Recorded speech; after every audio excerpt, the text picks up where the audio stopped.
I'm Teacher Mike, and today I have a pear of lemons.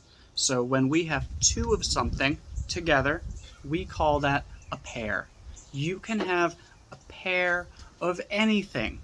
However, there are many things that are always, or almost always, a pair. And this is because when you buy them, there are always two of them.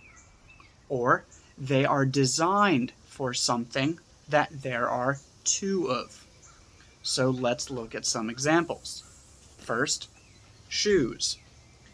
I don't think it's possible to buy one shoe. You always buy a pair of shoes. Socks. A pair of socks. Because most people have 2 feet, they are sold in pairs. Actually, they're usually sold in bigger packs, but you might buy a pack of 8 pairs.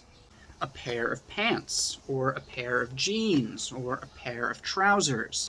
It's one piece, but designed for 2 legs. The same idea, a pair of athletic shorts.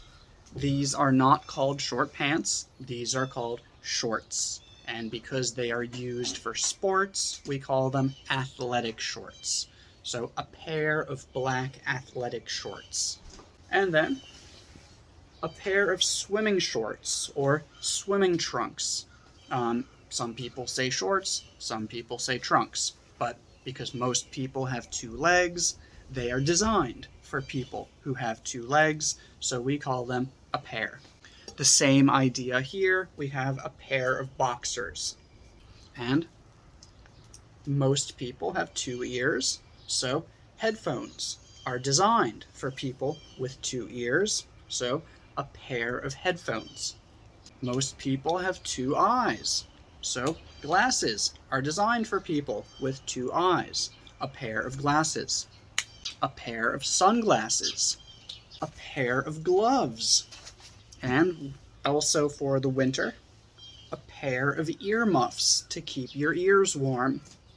A pair of scissors, basically because there's 2 pieces that work together. A pair of scissors. A pair of beaters. A pair of pliers. A pair of tongs.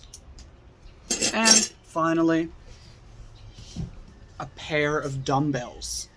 You can also buy an individual dumbbell, but I bought these ones as a pair because I have 2 arms that I like to exercise at the same time. So yeah, again, you can have a pair of anything.